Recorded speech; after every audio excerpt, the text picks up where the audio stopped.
The soft jazz music drifts through Le Château as the evening crowd settles into their tables.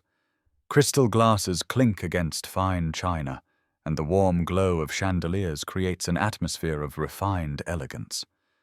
This is the kind of place where reservations are made weeks in advance, where the wine list costs more than most people's monthly rent. Jamal Washington, 45, adjusts his simple navy blazer as he and his wife Keisha enter the restaurant. Their clothes are clean but modest, nothing flashy, nothing that screams wealth. Keisha, 42, carries herself with quiet dignity, her hair pulled back in a neat bun. They look like any middle-class couple enjoying a rare night out. The hostess barely glances up from her podium. "Do you have a reservation?" "Yes, Washington party of 2:07 p.m., Jamal says politely. She scans her book with obvious reluctance. "I don't see it here. Are you sure you called the right location?" Keisha steps forward gently. "We confirmed yesterday, table for 2 under Washington." The hostess sighs dramatically, as if their very presence is an inconvenience. "Well, I'll see what I can do. Please wait here." 20 minutes pass.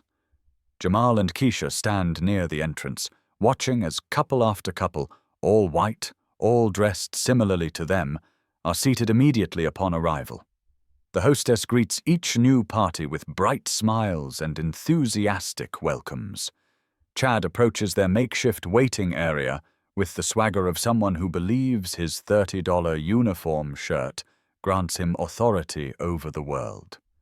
At 28, he's mastered the art of looking busy while doing nothing productive.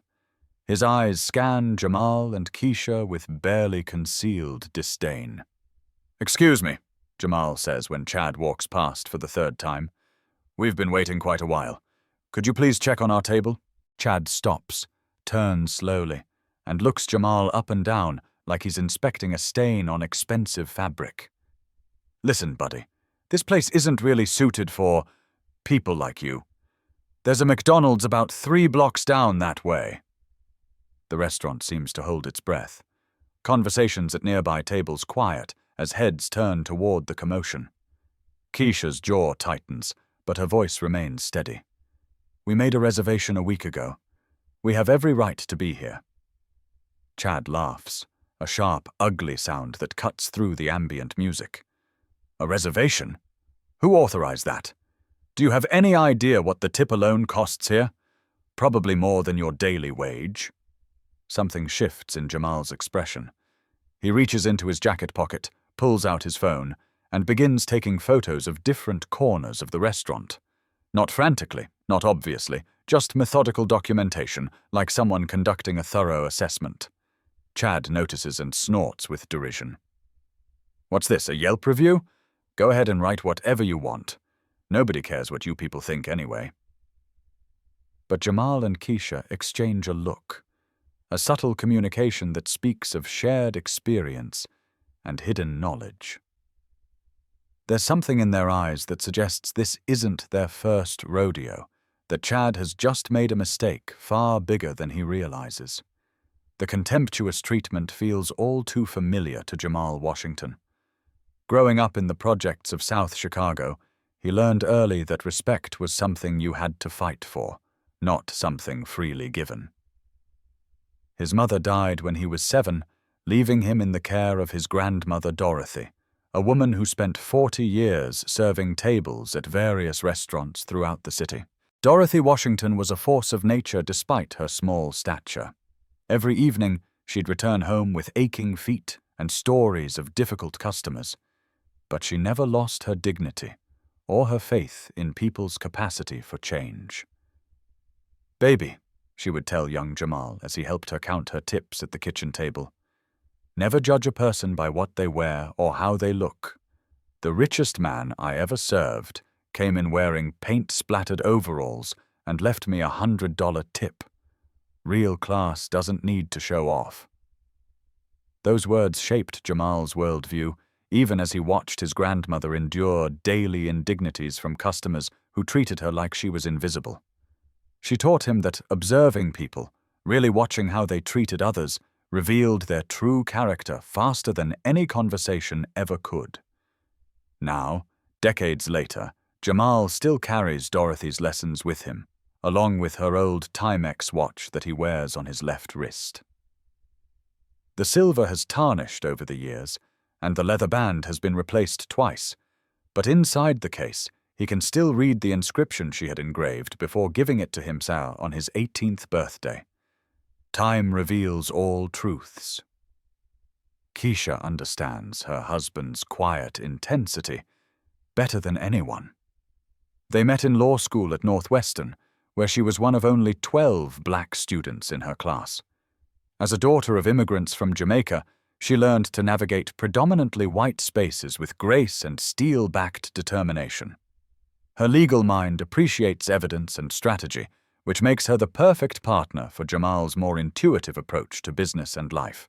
Their modest two-story house in Oak Park reflects their values: comfortable but not ostentatious, filled with books and family photos rather than expensive art or designer furniture. Neighbors know Jamal as the guy who shovels elderly Mrs. Patterson's driveway in winter and organizes the annual block party. They have no idea that he owns a restaurant empire. The couple's routine of visiting different restaurants isn't unusual in their social circle. What people don't realize is that these aren't leisure trips, they're reconnaissance missions. Jamal has been conducting these mystery shopping expeditions for years, checking on service quality, management practices, and how his establishments treat all customers, regardless of their appearance or apparent wealth. Tonight at Le Château represents something more personal, though. This downtown location was his first restaurant, the one he opened 15 years ago with every penny he'd saved from years of working double shifts as a busboy, cook, and eventually restaurant manager. If his own flagship location has developed problems with discrimination, it strikes at the heart of everything Dorothy taught him about treating people with dignity. Keisha notices the way Jamal's fingers drum against his phone case, a nervous habit that surfaces when he's processing something significant. She's seen this look before, usually right before he makes a decision that will change someone's life forever. Chad returns from his brief conversation with the hostess, his attitude even more dismissive than before. He's clearly decided that making Jamal and Keisha uncomfortable is an entertaining way to spend his evening shift. "So I talked to management," he announces loud enough for nearby tables to hear. "And unfortunately, all our tables are reserved for the evening. Maybe you could try calling ahead next time." But before Jamal can respond, a white couple in their 30s approaches the hostess stand. The man wears khakis and a polo shirt, arguably more casual than Jamal's blazer and slacks, while the woman sports jeans and a simple blouse. Chad's demeanor transforms instantly. "Welcome to Le Château," he practically sings, rushing toward them with outstretched arms. "Right this way to our VIP section. Can I start you folks off with our premium wine selection?" The hypocrisy hangs in the air like smoke. Several diners have now turned completely around in their chairs to watch the unfolding drama. Some look uncomfortable, others appear merely curious about the evening's entertainment. Jamal's voice remains calm, but there's steel underneath. "I'd like to speak with your manager, please." "She's busy," Chad replies without missing a beat. "But I can relay any concerns you might have." "No, I need to speak with her directly." 10 minutes later, Brenda Murphy emerges from the back office. At 43, she's climbed the restaurant management ladder through a combination of efficiency and an unwavering loyalty to what she calls maintaining standards. Her blonde hair is pulled into a severe bun, and her smile never quite reaches her eyes. "Is there a problem here?" she asks, directing the question primarily to Chad, while barely acknowledging Jamal and Keisha. "We had a 7 p.m. reservation," Keisha explains patiently. "We've been waiting for over 30 minutes while other parties have been seated immediately." Brenda's expression suggests she's already decided this conversation is a waste of her time. "If you're not satisfied with our service, you're certainly free to dine elsewhere. We maintain very high standards here, and sometimes that means certain customers might be more comfortable at other establishments." The coded language isn't lost on anyone within earshot. A young black waitress named Ashley, barely 22 and still new enough to believe in fairness, approaches with 2 glasses of water. "Excuse me," she says quietly to Jamal and Keisha. "I'm sorry about the wait. Can I at least get you something to drink while you're waiting?" Chad intercepts her immediately. "Ashley, what do you think you're doing? Each section has assigned servers. You don't just randomly serve tables." The public humiliation colors Ashley's cheeks red. She's been working at Le Château for only 6 weeks, desperately needing the job to pay for community college classes. "I was just trying to help by following protocol." Brenda cuts in sharply. "If you can't understand basic restaurant hierarchy, perhaps you should consider whether this environment is right for you." The threat is clear. Ashley retreats, shooting an apologetic look toward Jamal and Keisha before disappearing into the kitchen area. The situation escalates when William Hamilton arrives. At 62, Hamilton owns 3 car dealerships and considers himself Le Château's most important regular customer. His silver hair and expensive suit announce his status before he even speaks. "What's the holdup here?" Hamilton asks Brenda, glancing dismissively at Jamal and Keisha. "I have an 8 o'clock reservation, and I expect my usual table." This is Chad's moment to shine. He practically leaps forward. "Mr. Hamilton, so wonderful to see you again, sir. Your table is absolutely ready. I just need to clear up this small situation first." Without warning, Chad turns to Jamal and Keisha with newfound authority. "I'm going to have to ask you to leave. You're disrupting other guests, and this table is reserved for Mr. Hamilton." "We're not disrupting anyone," Jamal says quietly. "We're simply waiting for our reserved table." "Sir, you're raising your voice and making other customers uncomfortable," Chad lies smoothly. "Security, could you please escort these people out?" 2 security guards emerge from the side hallway. They look uncomfortable with the situation, but Brenda nods at them encouragingly. "These individuals are refusing to leave after being asked politely," she announces to the growing audience of diners. "They don't have a reservation, and they're becoming increasingly aggressive." Hamilton shakes his head in disgust. "This is exactly why I only dine at establishments with proper standards. I can't enjoy my meal in this kind of atmosphere." Chad beams with satisfaction. "You see, this is why we have policies. Some people just don't understand how things work in places like this." The security guards step closer to Jamal and Keisha, clearly reluctant but following orders. Ashley watches from behind the kitchen window, her eyes filling with tears as she realizes she's about to lose her job for trying to show basic human decency. As Jamal and Keisha are physically ushered toward the exit, Chad calls out loud enough for the entire restaurant to hear. "Next time, maybe try somewhere more appropriate for your budget." The dining room erupts in a mixture of uncomfortable murmurs and a few scattered laughs from customers who seem to enjoy the spectacle. Brenda publicly commends Chad for his professional handling of a difficult situation, while Ashley is summarily dismissed and told to collect her final paycheck from the office. Just as they reach the front door, Jamal stops walking. He turns back to face the restaurant, pulls out his phone, and makes a call that will change everything.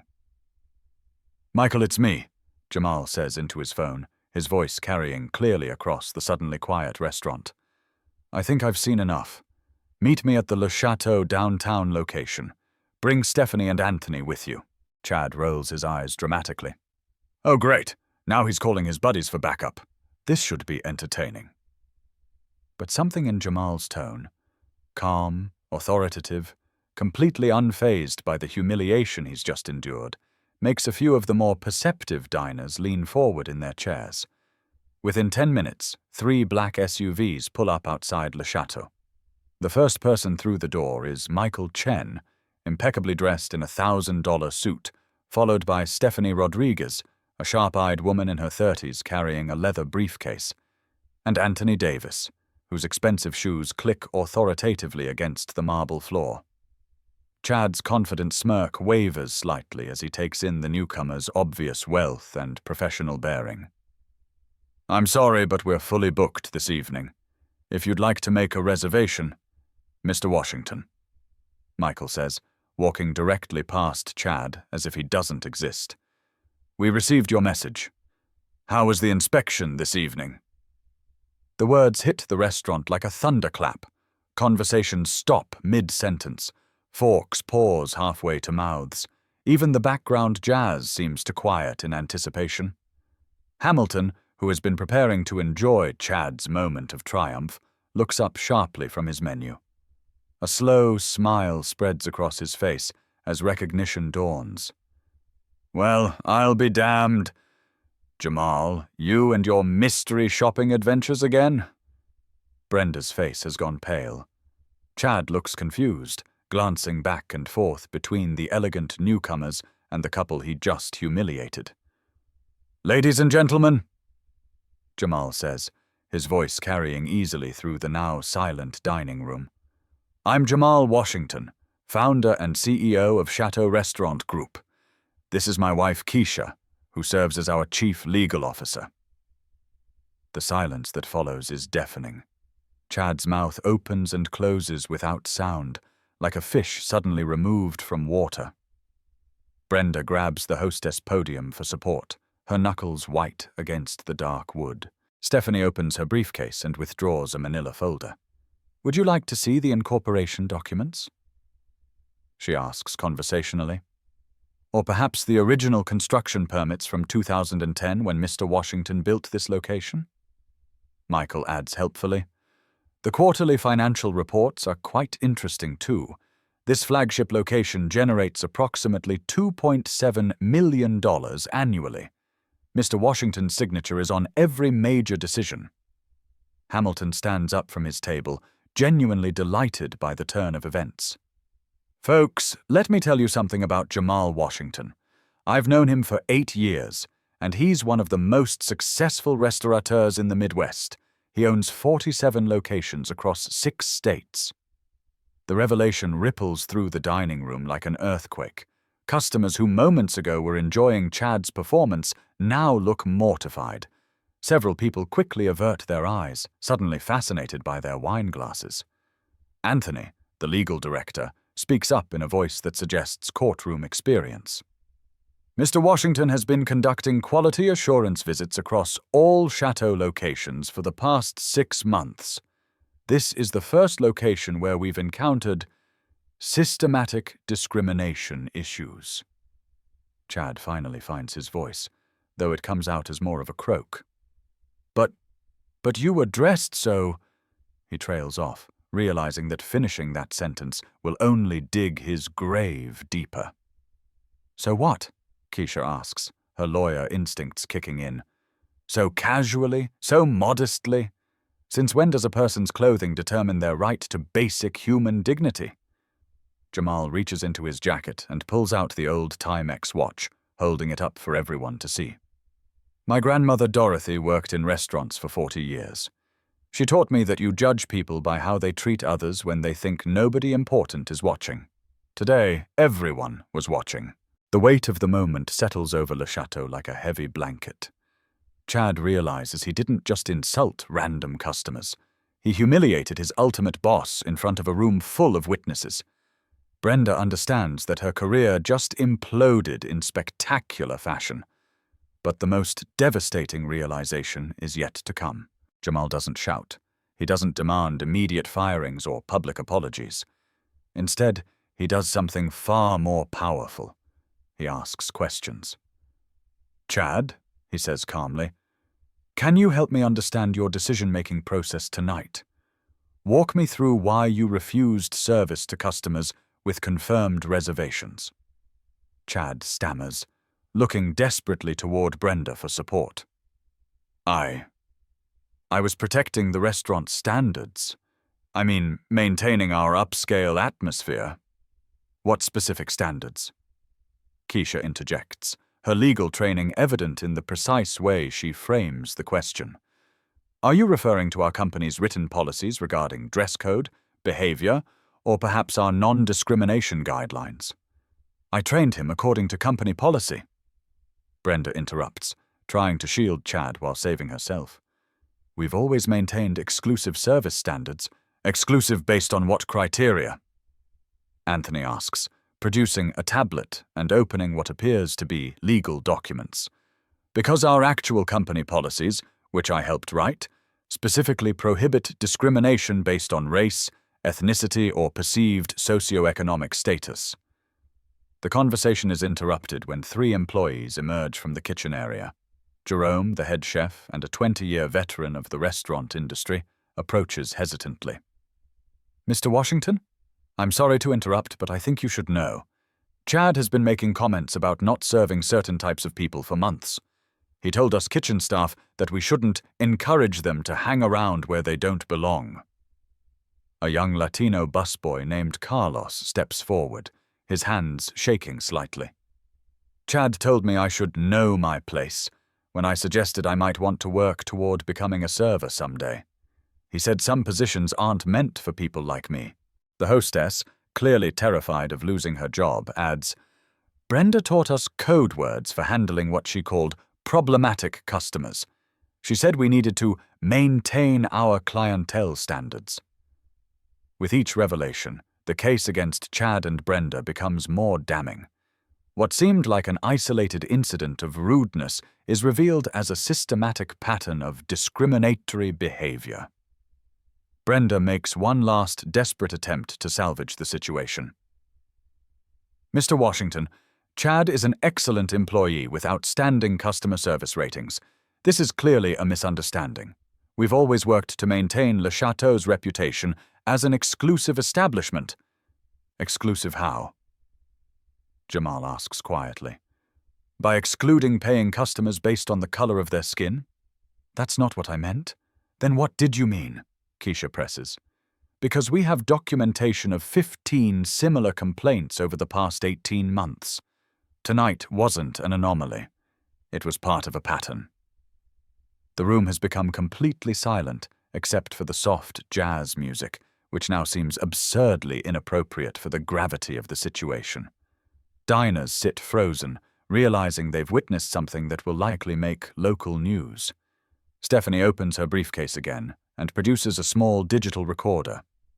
We should mention that tonight's events have been documented. Our legal team has been investigating discrimination complaints at this location for several months. Investigation? Chad's voice cracks slightly. Mystery shopping. Michael explains. Mr. Washington has personally visited 23 Château locations in the past 6 months. This downtown location is the only one with consistent problems. Hamilton stands up from his table and addresses the room. Ladies and gentlemen, I've been doing business in this city for 30 years. Jamal Washington built his first restaurant from nothing, working as a busboy and saving every penny. He's never forgotten where he came from, and he's never stopped fighting for people who can't fight for themselves. As if summoned by the testimonials, Ashley appears from the kitchen area, still in her uniform despite being fired an hour earlier. Ashley, Jamal says warmly, would you be interested in a promotion? We're going to need a new assistant manager. The gesture isn't lost on anyone in the room. In one movement, Jamal has undone Chad's cruelty while demonstrating exactly the kind of leadership Château Restaurant Group actually represents. Chad makes one final, desperate attempt to justify his actions. You have to understand, Mr. Washington, I was just trying to protect the restaurant's image. In my experience, certain customers just don't fit our demographic. Jamal holds up a hand, stopping him mid-sentence. The room waits for an explosion of anger, for the righteous fury that Chad's words deserve. Instead, Jamal's response is measured, powerful, and absolutely devastating. My grandmother served tables for 40 years. She taught me that respect isn't earned by the color of your skin or the thickness of your wallet. It's earned by how you treat people when you think nobody's watching. Today, everybody was watching. The words hang in the air like a final judgment.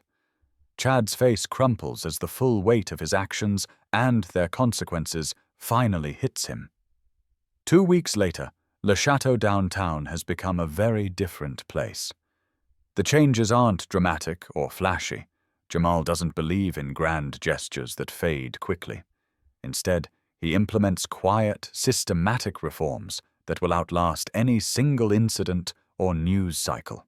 Ashley Martinez has settled into her new role as assistant manager with natural grace and authority. Her first week included comprehensive training on Château Restaurant Group's actual policies regarding inclusive service and respect for all customers. She's also enrolled in the company's management development program, with tuition fully covered. The entire staff has completed mandatory sensitivity training, not as punishment, but as professional development.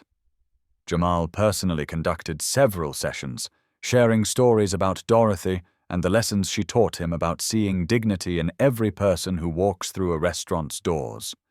3 new employees have joined the team, all from underrepresented communities that had been subtly discouraged from applying in the past.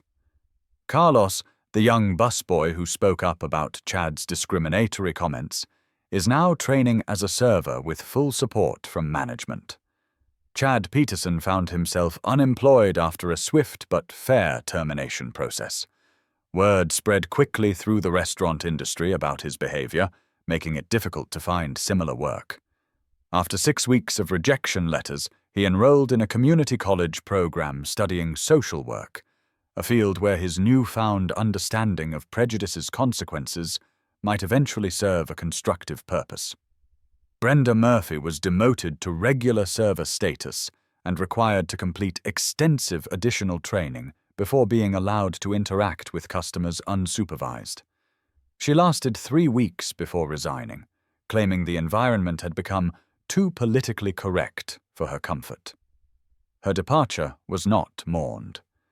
The real changes at Le Château, however, go far deeper than personnel shifts. Jamal has established the Dorothy Washington Memorial Scholarship, providing full tuition assistance for hospitality students from low-income backgrounds. The program already has 12 recipients across the Midwest.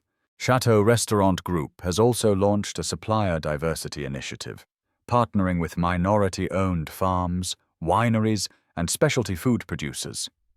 The program not only improves the restaurant's offerings, but creates economic opportunities in communities that have historically been excluded from high-end dining supply chains. On a quiet Thursday evening, Jamal visits Dorothy's grave in Graceland Cemetery. The headstone is simple, just her name, dates, and the inscription, "She served others with dignity." He places fresh flowers beside the marker and adjusts his old Timex watch.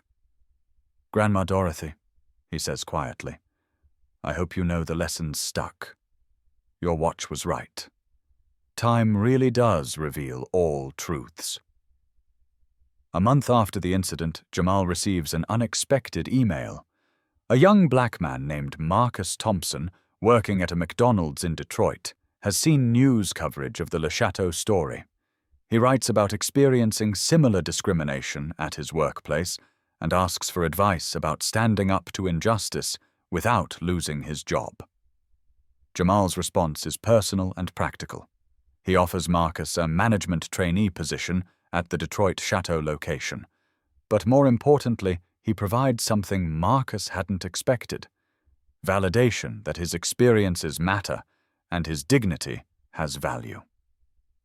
The story doesn't end with Marcus, though. Throughout the Midwest, people who felt invisible in restaurants, retail stores, and offices find themselves inspired to speak up when they witness discrimination. The Le Château incident becomes shorthand for the possibility that standing up to prejudice might actually make a difference. 6 months later, Hamilton hosts a business dinner at Le Château downtown. The service is impeccable, the food excellent, and the atmosphere genuinely welcoming to the diverse group of executives, investors, and community leaders around his table. "This is what success looks like," he tells his guests. "Not just profitable restaurants, but businesses that lift up their communities." As the evening winds down, a young couple, clearly nervous about dining somewhere so upscale, approaches the hostess stand. The woman is pregnant, and they're both dressed in their best clothes, which aren't expensive but are clean and pressed with obvious care. Ashley greets them with a warm smile that reaches her eyes. "Good evening. Do you have a reservation?" "Yes, Martinez party of 2, 8:30. The man says uncertainly. "Perfect. Right this way. Congratulations on the pregnancy. Would you prefer a quieter table away from the kitchen noise?" As Ashley leads them to their table, she catches Jamal's eye across the restaurant. He nods approvingly, knowing that Dorothy's lessons have found new messengers. The young man who had been reading about Jamal's story on his phone during his McDonald's break now manages a successful food truck in Phoenix. He's saved enough money to enroll in culinary school and dreams of opening his own restaurant someday, one where every customer feels welcome from the moment they walk through the door. The ripple effects continue spreading, one interaction at a time, one person standing up for another, one moment of courage inspiring the next. Jamal Washington never set out to become a symbol of social justice. He simply refused to forget the lessons his grandmother taught him about treating people with dignity. In the end, that's exactly what the world needed. Not grand gestures or political speeches, but ordinary people choosing, moment by moment, to see the humanity in everyone they encounter. The story of Le Château downtown becomes legend in restaurant industry circles, not because of its drama, but because of its aftermath. In an industry notorious for exploitation and discrimination, Château Restaurant Group becomes known as a place where talent rises regardless of background, where customers are valued for their humanity rather than their appearance, and where the lessons of a wise woman named Dorothy continue to shape how business should be conducted. Every time someone walks into a Château restaurant, they're entering a space where respect isn't earned. It's given freely, as Dorothy always believed it should be. Years pass, and the Le Château incident becomes part of business school curricula, studied as an example of how authentic leadership responds to crisis. Jamal receives invitations to speak at conferences about diversity in hospitality, but he rarely accepts. He prefers the quiet work of mentoring young entrepreneurs and visiting his restaurants unannounced, still conducting those mystery shopping trips that keep his company grounded in its values. On a snowy December evening, exactly 3 years after the incident, Jamal and Keisha return to Le Château downtown for their wedding anniversary. The transformation is subtle but profound. The staff moves with confidence and genuine warmth. The customer base reflects the city's actual diversity, and the atmosphere feels authentically welcoming rather than artificially exclusive. Their server is a young man named David, who joined the company through the Dorothy Washington Scholarship Program. He's studying business management while working his way up from busboy to server, with dreams of opening his own restaurant in his hometown of Gary, Indiana. "Mr. and Mrs. Washington," David says with sincere gratitude, "I want you to know that this program changed my life. My grandmother worked in restaurants too, just like yours did. She would be so proud to see me here tonight."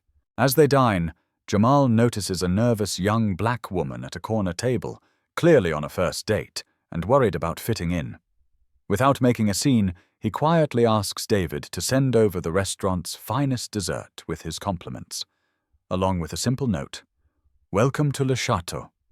You belong here." The woman's face lights up as she reads the message, and her shoulders relax for the first time all evening.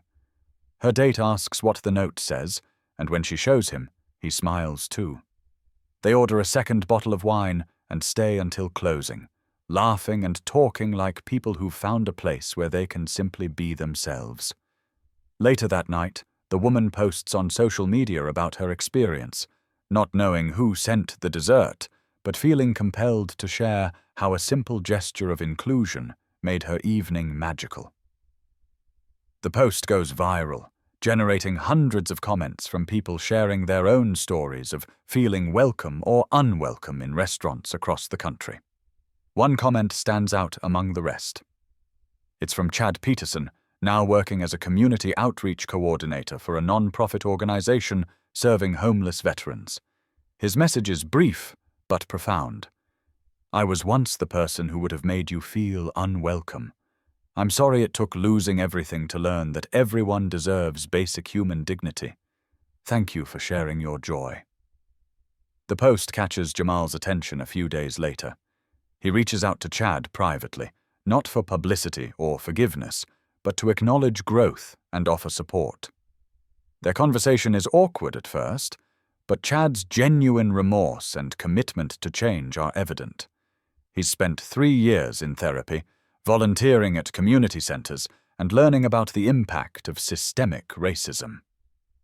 I can't undo what I did, Chad tells him during their phone conversation, but I can make sure it never happens again, not on my watch.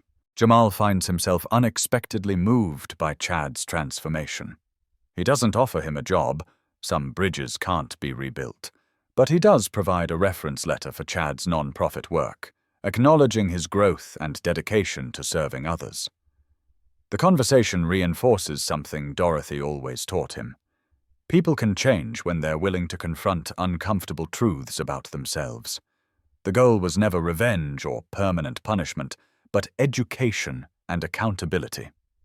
As winter turns to spring, Jamal receives a letter from Ashley, who has completed her business degree and been promoted to regional manager, overseeing 5 Château locations. She's engaged to be married and credits her career growth with giving her the confidence to pursue other dreams. "You didn't just save my job that night," she writes. "You showed me what real leadership looks like. Now I get to pass those lessons on to other young people who might otherwise never get a chance." The letter arrives on the same day Jamal learns that Château Restaurant Group has been selected for a national award recognizing businesses that create positive social impact. The ceremony will be held in Chicago, just blocks from the neighborhood where he grew up, where Dorothy raised him, where everything began. Standing before an audience of business leaders and community activists, holding an award that bears Dorothy's name in the dedication, Jamal understands that his grandmother's influence continues expanding in ways she never could have imagined. "Real change," he tells the audience, "doesn't happen in boardrooms or through policy statements. It happens one interaction at a time, one person choosing to see dignity in another person, one moment of courage inspiring the next." In the audience, David from Le Château sits with his own grandmother, who made the trip from Gary to see her grandson honored as Château's Rising Star Employee of the Year. 3 rows back, Marcus Thompson from Detroit brings his fiancée to see the man who gave him his first real chance at success. The ripples continue spreading, touching lives in ways both visible and invisible, proving that Dorothy Washington's legacy extends far beyond the restaurants that bear her grandson's name. Every time someone chooses kindness over prejudice, every time dignity triumphs over discrimination, her lessons live on. That night, as Jamal adjusts his old Timex watch one more time, he realizes that time didn't just reveal the truth. It multiplied it, spreading Dorothy's wisdom to places and people she never could have reached alone. The real victory wasn't what happened at Le Château 3 years ago. The real victory is what continues happening every day in countless restaurants and businesses and communities, where people remember that everyone deserves respect, everyone has dignity, and everyone belongs.